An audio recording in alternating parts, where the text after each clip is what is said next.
Did you know that the concept of digital twin was used in the Apollo 13 mission? It's a fascinating piece of space history that underscores the ingenuity and adaptability of the human spirit when faced with unexpected challenges. Picture this. It's April 1970. The world is watching as NASA's third manned mission to the moon, Apollo 13, takes off from the Kennedy Space Center. The spacecraft, carrying astronauts Jim Lovell, Jack Swigert, and Fred Hayes, is on a mission to land on the moon. But just 2 days into the mission, disaster strikes. An oxygen tank explodes, crippling the service module upon which the command module depends. Now, imagine being on the ground, over 200,000 miles away from the spacecraft, tasked with the responsibility of bringing the astronauts back home safely. How do you troubleshoot a failing spacecraft from such a distance? This is where the concept of digital twin came into play. At NASA's Mission Control, engineers had a physical and a digital counterpart of the Apollo 13 spacecraft.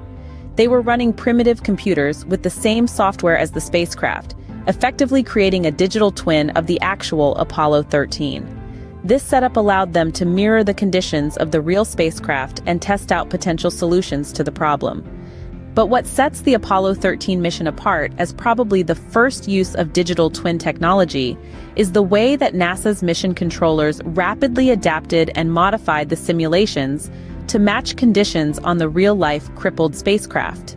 They could research, reject, and perfect the strategies required to bring the astronauts home, all from the safety of the ground.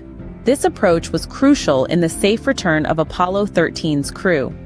The ground team was able to instruct the astronauts to create a makeshift carbon dioxide filter out of materials they had on board, a solution they had tested on their digital twin.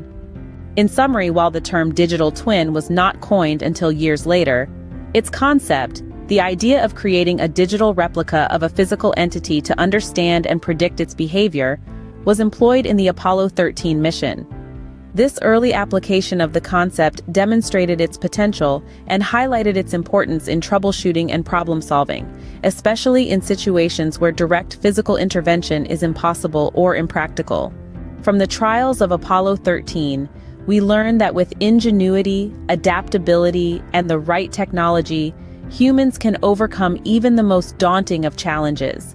And that remains a testament to the power of human innovation and the spirit of exploration.